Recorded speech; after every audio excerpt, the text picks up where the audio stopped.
Hi everyone.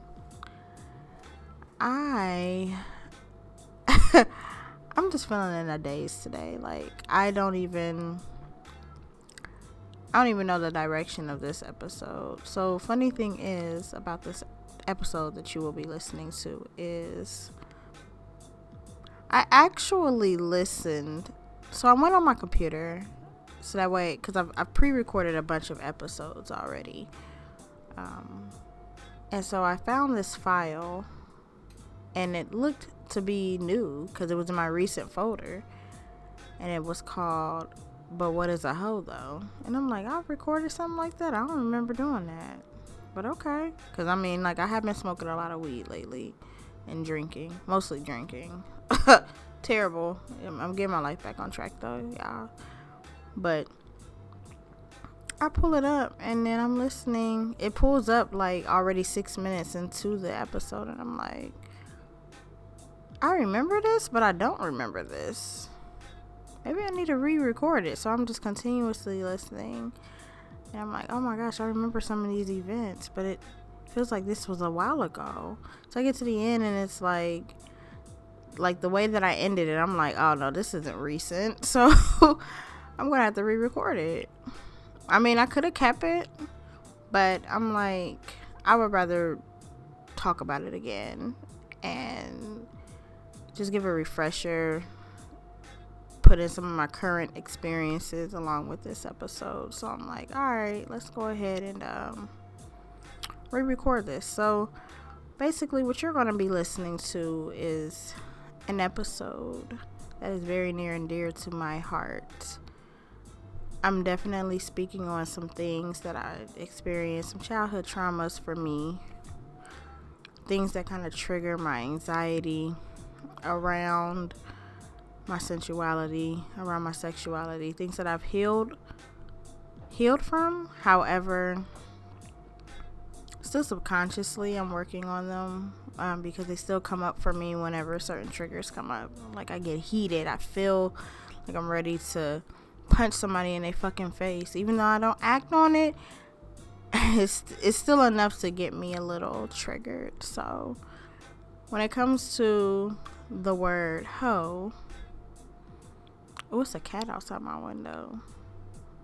Big fat daddy ass cat. When it comes to the word hoe, I'm able to rub that off. But back in the day, there was a time when your girl was not so lighthearted about it. Was not taking it as a joke. I took it. I was a sensitive child. I still have a little sensitivity in me, but yeah. So I'm gonna just let y'all listen into this. It's hard to explain because you just need to hear my words. A lot of the things that I struggled with giving up on, like as far as what other people have perceived of me and things, just from childhood. Like I wasn't barely fucking that much. I fucks, but I wasn't fucking that much. So to be called a hoe, or you feel me, whatever we called that shit back then when I was a teenager, it was just so fucked up. And it's a form of bullying, to be honest, when you have your peers talking about you or you hear rumors and things like that, and people laughing. It just takes me back to a space that is like, oh God, oh my God, I want to cry. Like, I feel so bad for that little girl. So yeah, let's go ahead and dive into it. Well, hello.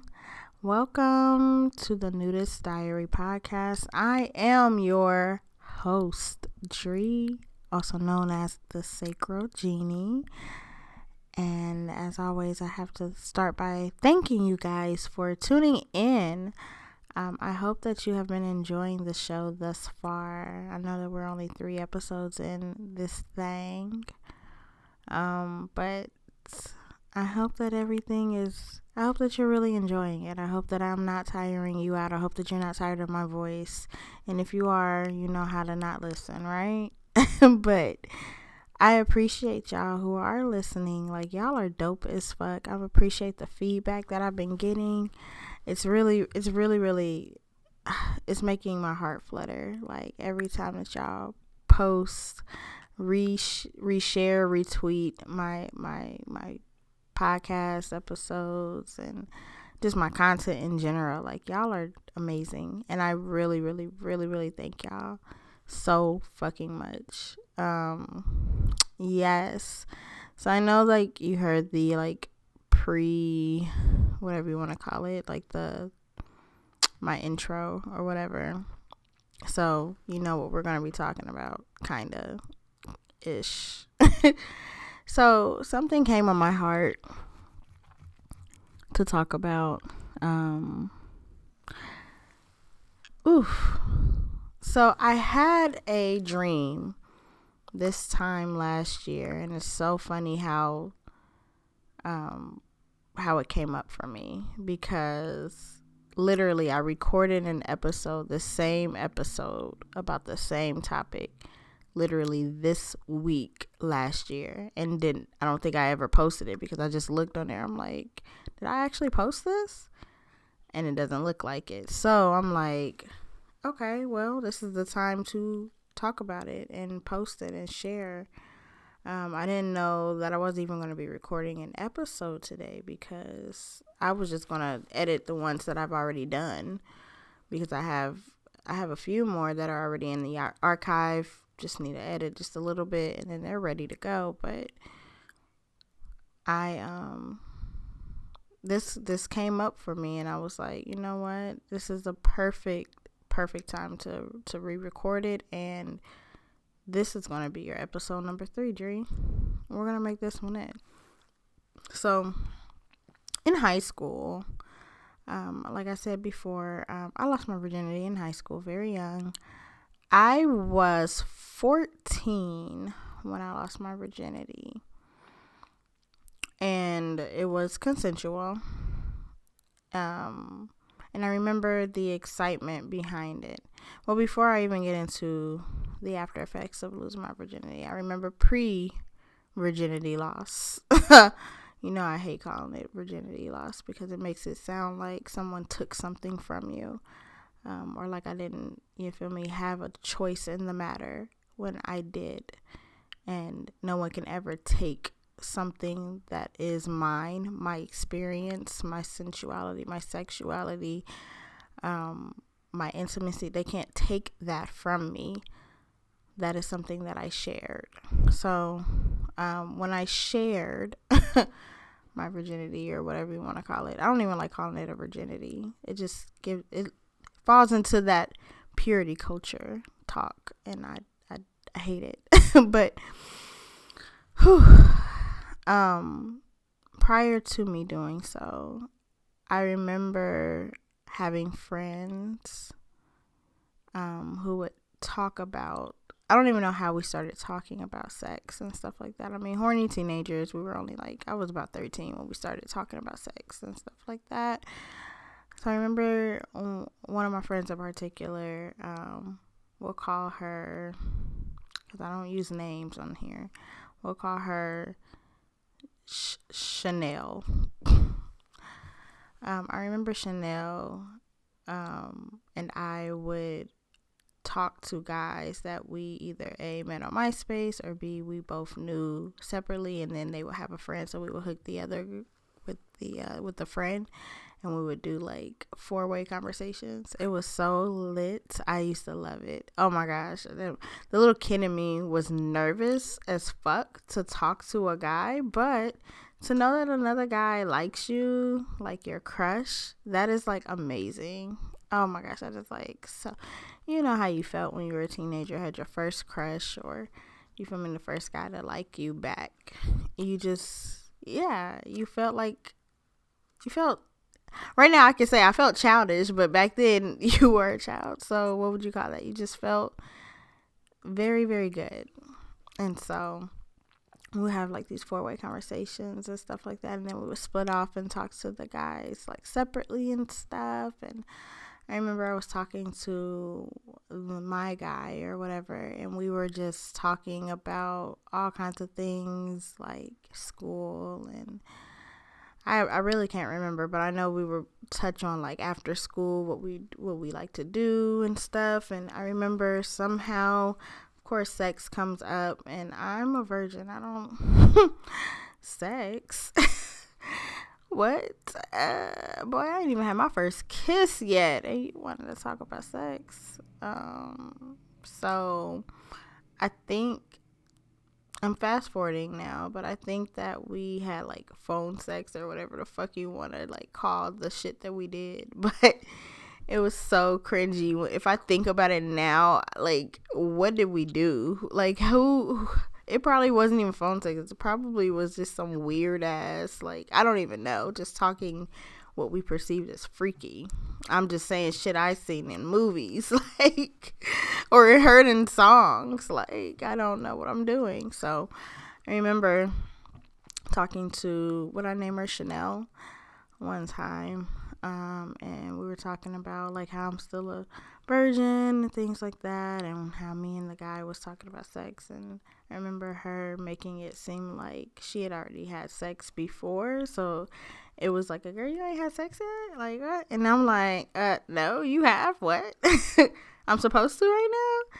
I was very impressionable when I was a kid. Like, you could literally, like, I was gullible. Like, you could literally tell me something, and then I would be like, oh, that's what I'm supposed to do? Okay, I guess I gotta do it now, type shit. Like, girl, stand up. But I remember her saying something to the lines of that, and that triggered inside of me like, oh, I gotta be a big girl. So long story short, me and that guy, we stopped talking. I don't remember why, but I remember that I had this mission now in my head, like, I gotta lose my virginity. Like, but I wanted to be with somebody that I like. It's supposed to be like those love stories that you see on like the little teen shows. Like, it's your first love, your crush. I remember wanting it to happen that way. And so like I had a friend, like guy friends or whatnot, and I would be like, I'm thinking that I'm supposed to like have sex right now, you know? Like, I'm actually asking one of my guy friends to take my virginity. Like, literally asked this man, and I remember it taking him like off guard. Like, you want to have sex? What? Huh? I remember it so clearly, and it was very random. And I don't know why I was putting so much pressure on myself just because one person told me to have sex. And I think that I heard like rumors in school and high school about other people who have had sex already. And I'm like, I guess this is the thing that I have to do to prove that, you feel me, I'm a woman, or, you know. I was very naive, honey. I was very naive. And despite me being raised, you feel me, under Christianity, and my parents were very heavy churchgoers, so we would be in church like 4 times a week. Despite all of that stuff, I still was very curious. I still wanted to, you know, have a partner and find out what this is supposed to be about. Like, am I supposed to get pleasure out of this, or is this for like my boyfriend? Because I'm hearing these horror stories, like, it hurts your first time, second time too, like, and you're gonna bleed. And so I'm like, why would anybody want to do this shit? Like, what? Ew. And I remember when I finally did lose my virginity, it was to a loser. and I remember telling like my best friends, or people who I thought were my best friends, when I went to school that next day, like, yeah, I lost my virginity and this and that. I don't know why the fuck I feel like that's something that you just share. Like, that's a personal moment. But at the time I was excited because I was thinking like, this is what everybody is doing, right? Like, this is literally what I crossed over the finish line. Like, I did it. I made it, guys. And I remember like some of them were like, you better than me, I'm scared. And then I'm like, oh, so this isn't a thing. Y'all haven't lost y'all's yet? So I felt like an outcast immediately. Like, oh, oh. You feel me? And even like my best friend, um, you feel me? She didn't make me feel like shit or nothing, but I was just saying like she hadn't even done it yet. And I'm like, what the fuck? So I'm listening to this other person, and I don't even think she really had done it. I don't know. To this day, I still don't know if she had lost her virginity before me. But the person, what I name her, Chanel, I think she hadn't even lost it for real. So it was like a thing just to get somebody to. I feel like it was a thing just to get me to go ahead and do it first, so that way, you feel me, I could be the test dummy. So that was my experience when I had lost my virginity. I remember feeling like an outcast. I remember telling the people who I thought I could trust, and then somehow people who I did not associate with at school found out and would come up to me talking about like, oh, you lost your virginity? Oh, like I'm getting like snarky looks, and just the pure fact that my business was going out before I could tell it. My story was being told for me to people who I did not authorize to know it. Something so personal that happened in my life, so private, and I don't know who. I have an idea of who, and back then I had that same idea of who probably told it, but it's like, God damn, bitch. Like, you ain't got no shit going on in your own life that you could just tell? Why the fuck you telling my shit? And that was my first, I would say my first encounter with gossip in general. Like, seeing how quickly word can get around. And this is pre-social media. Well, kind of. I think MySpace was out back then. But just how quickly it just spun around the school. By the end of the fucking day, my business was out. So I'm like, oh shit. So today's episode is basically about the word hoe. I remember it so vividly growing up. I remember hearing songs, hearing even like other variations of that word, like somebody is being fast. That's what our parents would say. I remember my parents even calling certain girls fast. Even some of my friends to my face telling me that some of my friends are fast, or they think that they fast. And I'm like, you don't even know them. You don't know nothing about them. You just assume just because they're either older than me or they're more developed than me. I remember them saying like people who were more developed than me were fast, and I'm like, just because they have titties now, like what? That automatically puts them in a category of being a hoe, or how you know if they even doing anything? And if they was, why does that make them a hoe? Like, why does that make them fast? Like, it just, that's like my memory of how of being told that my body is not mine, and whatever somebody else thinks and perceives of you, that's what is truth to a lot of people. And the way that I felt when my business, I don't know why my nose is running, but the way that I felt when my business was just told around the school, I felt like I was that person that my parents always talked about. Like, I was that fast little girl off rip. So honestly, in a way I cared, because from that point on, but at that point on, I started not to care though, because it's like, well, y'all gonna think of me this way anyway. I might as well do what the fuck I want to do. Like I said, I lost my virginity to a fucking loser, and so I didn't want to have sex ever again. But I did. I did. I absolutely did. I had sex with my crush, my biggest crush ever. And it was amazing for what I thought it was. You feel me? It was just amazing to feel a connection, so to speak, with, or to do something with my crush. This is back when I had low self-esteem, y'all, so bear with me. This story is very cringy. I was young, dumb, full of cum. But I remember just loving the fact that somebody that I liked me back, and they wanted my body, and I was okay with giving it to them. You feel me? I was okay, even though I didn't know what the sex was supposed to feel like. It still was kind of hurting. It still wasn't pleasurable. Maybe I was wet. I don't know. I know that foreplay wasn't a thing when I was a teenager. Like, I was not getting that from any of my partners, either of them. Like, the fuck.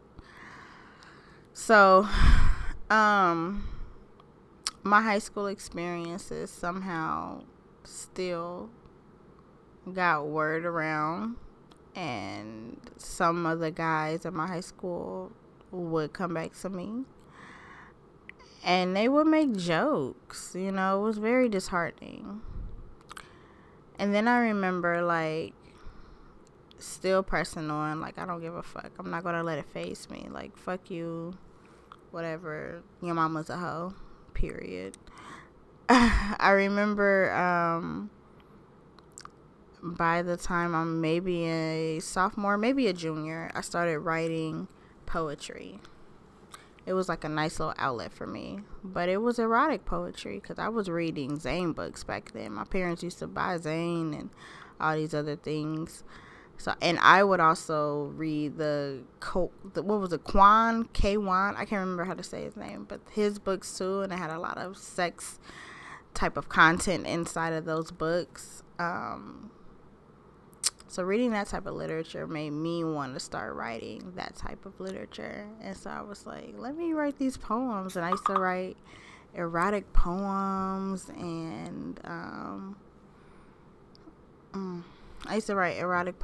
and I would read them to some of my like friends and stuff like that. And I remember they would read it and be like, oh my gosh, and start laughing.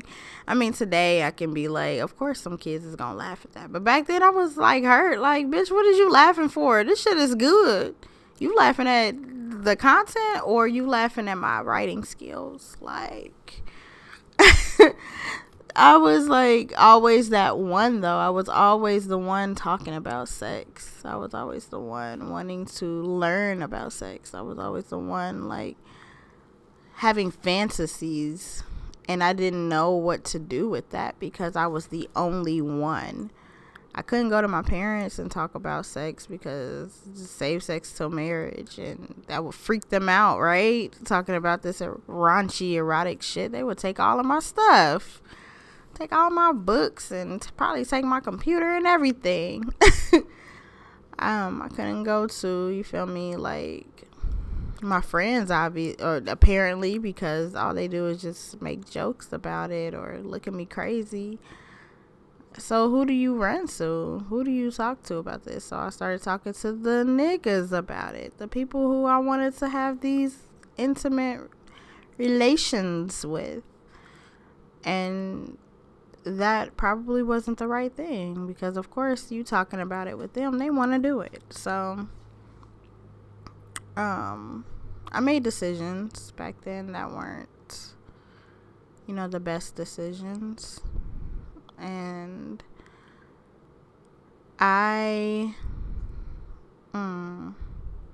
sorry y'all, but I did some things that I wasn't proud of. I won't go into detail, but I also feel like there were moments where I was taken advantage of, and to this day, I don't think that I've really healed from those things. Like, I've talked about it in therapy. So I think that helped to bring them back up, because for most people, when you go through a traumatic experience, you block it out of your memory, like completely, to where you forgot that it even happened. And that's what happened to me. I remember, or I don't remember, rather, I don't really remember. I didn't remember it until I was triggered one day.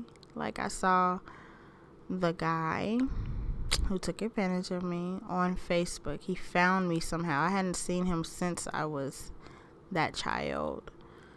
He found me on Facebook and commented, and I'm like, my page is private. How the fuck? I guess he found a public post that I had posted and commented saying that I was so beautiful and things like that, and that triggered the fuck out of me. It scared me to see his face. It scared me. Like, all these emotions came up,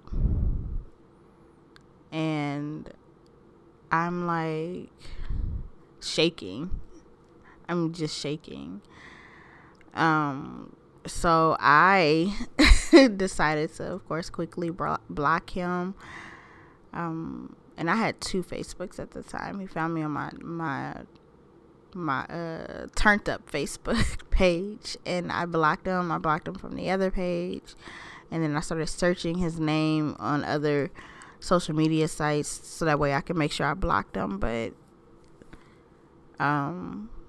that was very, very triggering for me.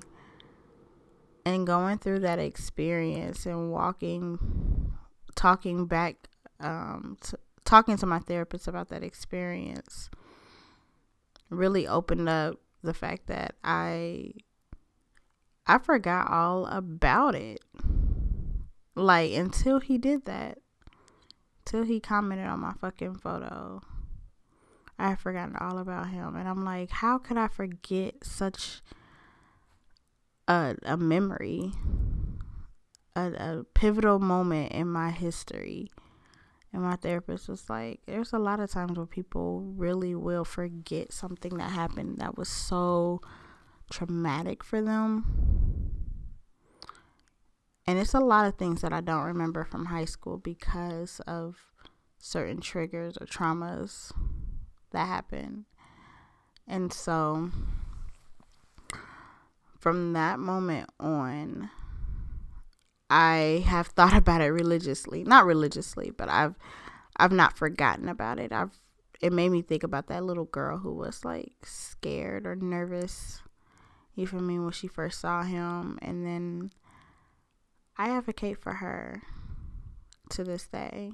And that's why I do the things that I do now. That's why I speak up so much about sex. That's why I speak up about owning your own sexuality, owning your body, because nobody owns that right to you. Nobody does but you. And I love myself so much. I love myself to the core.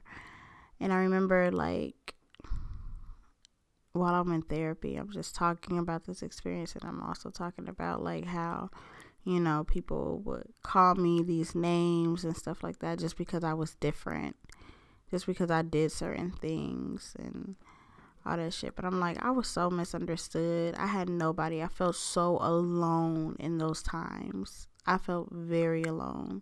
And then growing up and going off to college, you know, carrying on the same energy, carrying on the same actions, not being, you know, not being safe. Like, I could have been, like, raped in college with how I was carrying on, like, not traveling in packs with friends, something that I was told to do, running off with a nigga that I met last week, or, you feel me, even that night. Like, girl, you was really bold. Safe enough to use a condom, but not safe enough to know who the fuck you dealing with. Like, and you've been through this before. Like, I was just making so many, and I'm not beating myself up about it right now, but I'm just saying, like, these were things that I did not take into consideration. Like, girl, you gotta remember that. Remember how you felt in those moments. But again, I forgot all about it. It was a trauma. So I forgot about that experience. So I'm just carrying on and just doing the same actions. And then, you feel me? After all of that, I ended up in a relationship for 6 years. And then after the relationship, I go kind of right back into into those old ways. Like, just hiding from something, hiding from what people called me, hiding from the traumas, not dealing with them. Unhealthy coping mechanism, I must say, but that was my way of just coping with all types of pain. And I didn't really realize what I was doing. I didn't realize why I was doing things the way that I was doing them. And you feel me? Just it's like a rebel. And I do call myself a rebel. I was a rebel. It's like you call me something, so I'ma do it then. Oh, you call me a hoe? I'ma show you what the fuck a hoe is, bitch. So you ain't hurting them, you hurting yourself by, you feel me, like, not being cautious of what you do, not being cautious of who you're with, and not engaging in meaningful relationships with people who actually give a fuck about you. So I took that power back. I took that whole fucking power back when I created the Seiko Genie. Like, I started learning more about who I am through meditation. I literally meditated like daily. I don't do it daily like I should now, but back then I was doing it heavy. I started connecting with my body by going through yoga, learning to release, how to release tension, stress, trauma, how to be okay with my body, like body parts, how to associate them with beauty.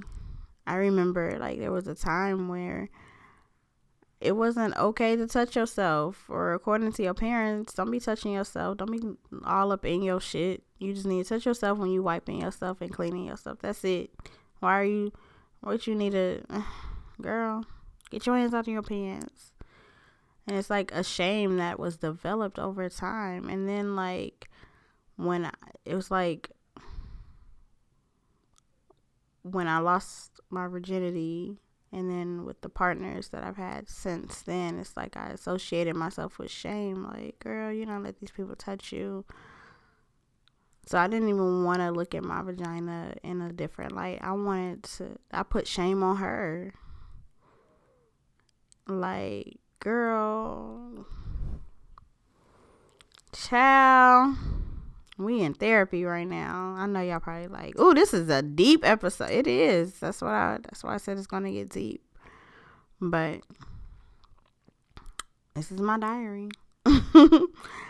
But I remember just associating shame with my breasts, associating shame with my stomach, associating shame with, you feeling, just being this young, black, seemingly attractive woman. But I didn't think so, because I was tainted, or at least that's how I felt. I felt like I was already tainted, and that's because that's what other people told me that I was. Told me that I wasn't useful. Told me that I was useless. Told me that I was this person who did not deserve love, did not deserve pleasurable experiences, did not deserve to be cared for, to be safe. People took that safety away from me. And I just went along with the flow. I allowed it to happen. And that's how I felt, at least. Like, I beat myself up about it over the years. And then finally, when I started working working, doing the fucking work for myself and choosing myself and taking that power back, that's when I realized, like, oh, these motherfuckers don't matter. These motherfuckers absolutely don't matter. Their opinions of you don't matter. They're low vibrational themselves. And all of that low vibration that they put into you when they were touching you or, you know, being intimate with you, or even the people who you weren't intimate with, just throwing fucking stones. They're throwing all of that, all of their insecurities onto you, and you're taking it. You're eating it up, girl. And you don't have to. You do not have to. That's not your burden. Those are not your burdens to bear. You can choose. You can literally choose to walk away from that and start choosing yourself. And it felt good. It felt good to finally be chosen. And I will admit there have been times, even recently, where I would fall back because, what do I always say? Healing ain't linear, honey. You're going to have your moments of triggers, and you're going to have your moments where you kind of renege. Like, nah. You just have to remember to get the fuck back up. Remember who the fuck you are. Remember all the work that you've done to get you to where you are now. Like, when I say this confidence shit was not overnight, I mean it. Like, I went through so many years of just hating myself for thinking that I didn't deserve shit. And so it's manifested in my relationships. Like, relationships that I truly, truly, truly wanted to work out. Like, I would overcompensate, trying to make sure that my partner was good before my own needs were even met. Because I'm trying to just overcompensate for the fact that I'm thinking that I don't deserve shit. So, even in recent times, like, I've had relationships, like, literally, like, recently, and I wanted to make sure that my partner was good because they were going through so much shit. It seemed like shit after shit after shit. Like, whether it was like some legal shit or some drama shit, and I'm like being a verbal punching bag for that person, like letting them vent to me. And this was done out of friendship originally until it started getting intimate. But I'm over here like, I'm healed, I'm good, I know what I can handle it, I'm strong, you know. So, like, yeah, you want to vent to me, come on. And I'm just allowing them to just literally dump everything onto me. Like, all of their grievances, all of their traumas, all of their insecurities. Like, they're telling me it's like never a good thing that they can say, like never a happy moment in their life. It's always something bad that's happened. And I was just sitting there saying, what's wrong? Oh my gosh, that is terrible. Oh my gosh, you do have it bad. Oh my gosh, like, that happened to you. You deserve somebody that loves you. Like, trying to be the savior. And you can't save other people.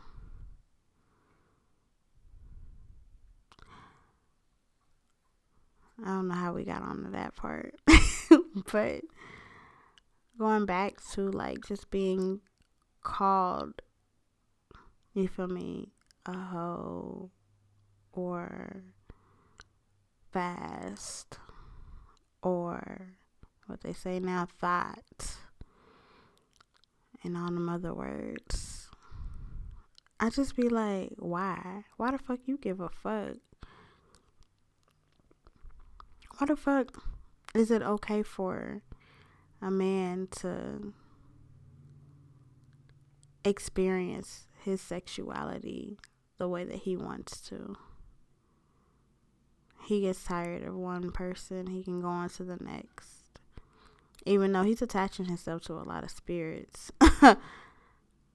I know that now. But why is it okay for that to happen? Why is it okay for him to go through his phase until he's ready to settle down or get it right? But for a woman, she's unworthy after she's done something. Even if she's had sex with fucking more than 3 men, it's like, oh my gosh, behead her. It's sick. It's really sick. Like, do you understand the mental instability? Like, what the fuck? You're fucking crazy if you really, really, really, really associate someone's sex life with who they are as a person.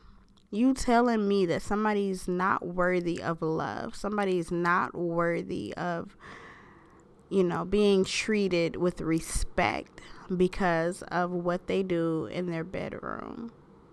That's sick. Why are you thinking first of all, I remember like somebody was calling me a hoe. This was like a few years ago.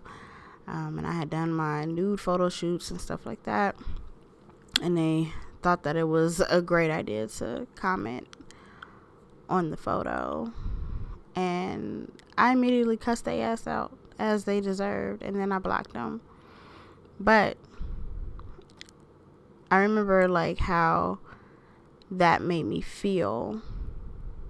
Like, even though, you feel me, now I'm in a better place to where I know that just because these are, like, just because I know myself and I embrace my sexuality, just because I'm in that space now doesn't mean that I don't still get triggered. And I'm like, but, well, first of all, my body is sexy. If you don't think so, then you're an idiot and I don't give a fuck. But I mean, you have that right to not think that I'm sexy. I know I'm not everybody's cup of tea, and I'm not trying to be either. Number 2, you looking though. You looking though. Number 3, if I'm not your cup of tea, that is fine. But for you to feel the need to reach out and tell me that, or tell me what you perceive me to be, why are you throwing all this hate on somebody that you don't even know? Somebody that doesn't even know that you even exist. Like, that's just, you're literally putting all your own insecurities onto me, and I can't even take you seriously, dude. Like, and when I'm dating, or I even know some men that still have these types of views of women, which is sad. I mean, I'm not close to them, but I know of men who feel like they still want to know body counts, which is very awkward to me. I remember Carlos Miller one time said, like, why are you worried about these other dicks? Like, why the fuck are you asking about a fucking body count? Because that is very weird. I'm not asking you about all the pussy that you've gotten, and that would be weird of me, because I don't care. That was before me. And there's really this whole, it just goes back to misogyny. Like, you feel like you own your partner, like you're the only one that's supposed to have access to this woman. Like, you feel like she's property. I'm not fucking property.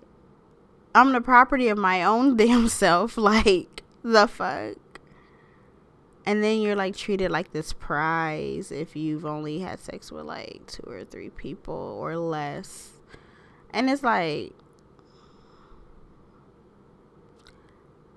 that is so strange to me. And to be honest, to be quite frank, if I only had sex with just like one person my whole damn life, or 2, which is fine. This is no diss to anybody who has only had sex with, you feel me, one person. That's beautiful. That's for you. But if I did that, I wouldn't even know as much as I know about myself today. Like, I would be depending on my partner to provide every aspect of pleasure to me, which you don't have to have multiple sex partners to do so. But I know a lot of people who don't even practice self-pleasure, and they only depend on their partner to help them with that. And I'm like, you don't even explore with yourself. And I'm glad that I did have multiple partners. I am, because they taught me different things. They taught me different things about myself. Things, whether it was good or bad. They brought different things to the table for me. I've unlocked different freak levels in me. Literally, like, I've unlocked different sensual moments. I've been romanticized, lusted after, for sure, but in a good way. Like, I want you. I really want you. Not just your body, but I want all of you. And that felt great. That felt amazing, because when somebody is trying to do everything to please you, make sure that you are good, that shit feels amazing. And it makes you want to go harder too. But yeah, that was amazing. I don't know. This episode was kind of everywhere, y'all. And I've been changing up just to keep from crying, because I'm a thug out here. I don't like to cry in front of people, let alone on my episode. But it's just very, very wild to me that it's really still a thing where, and it's both, it's all over the spectrum. It's men, women, and non-binary folks that still have these misogynistic ideas of women. Like, it's even in the LGBTQ community. Like, what? And it's something that we all have to literally grow from. It's something that we have to address, or else it's just gonna keep going. It really is. And sorry, y'all, I got a message. I'm trying to reply later. We have to keep fucking talking about it. We have to keep on destigmatizing, the pleasure of women. And I was listening to something. What was I listening to? Was it Pretty Ricky's song? It said something about her being promiscuous. Oh, no, it was a Pretty Willie song. And it was like, she had the best kind of, even though she was promiscuous back in her younger days. And I was like, why the fuck? First of all, you saying all these sweet things about a woman. It was the song My Good Thing, if you hip to Pretty Willie. And he was saying all these beautiful things about his new lady or whatever, and how much he loves her. And then said, conveniently put in, even though she was promiscuous back in her younger days. First of all, why do you give a fuck? Why is that? Why are you even trying to throw something so negative? Like, the way that you went about it, like, you throwing that negativity in there. First of all, it's empowering as fuck that she owned her body and she did what the fuck she wanted to do and had hopefully beautiful experiences before you. Why are you bringing up stuff that was before you? Again, we're bringing up other people's dicks while you're trying to serenade your woman. Like, little shit like that just be randomly bothering me. Like, as I'm older and I'm just really understanding how deep this misogyny goes. Like, ugh. It's so sickening, y'all. And I just want to say that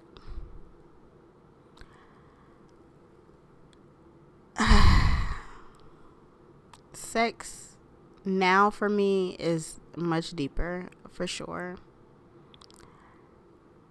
I'm more conscious of who I allow in my space,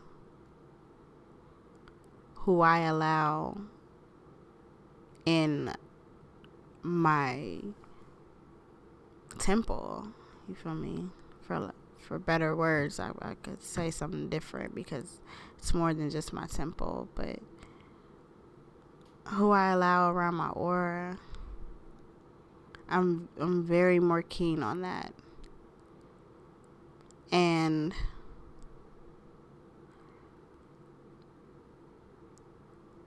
I love the work that I've done. I love the work that I've done to get me to this point right here, right now.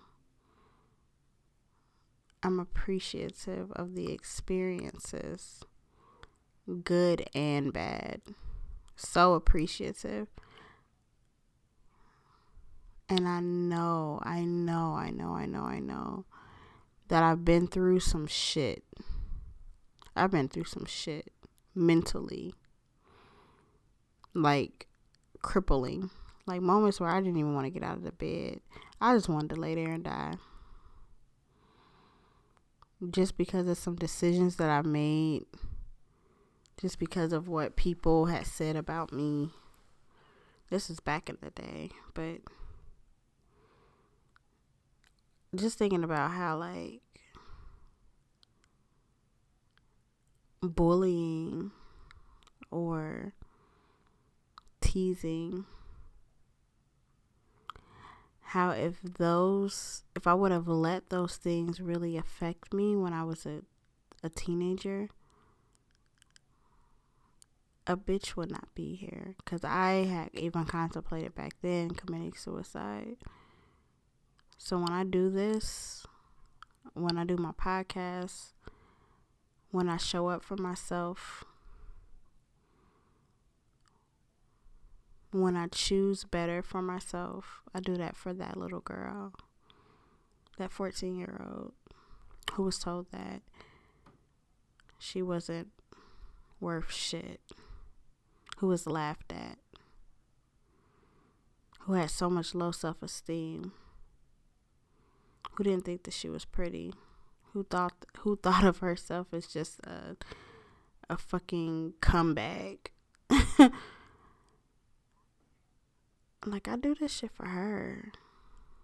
I speak up for her. Like, I am enraged for her. She didn't know how to be angry. She didn't know how to navigate her feelings. She didn't know what she felt. She allowed things to happen to her that she didn't have to. She should have beat all y'all's asses. But that's okay. I'm here for her.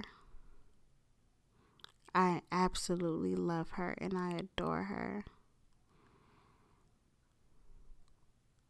And that's how I'm going to conclude this episode. This was definitely deep, y'all. And I had to get this episode out of the way because I know that there's somebody that is out there still struggling with their sexuality, still struggling with accepting their body, it's still struggling with knowing that they're worthy of everything that they desire. When it comes to sex, when it's outside of sex, pleasure is your birthright, my love.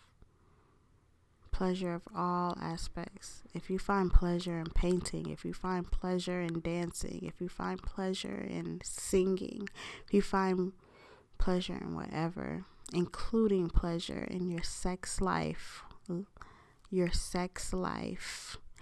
fucking sex life, you deserve it. Speak up for yourself. Love on yourself.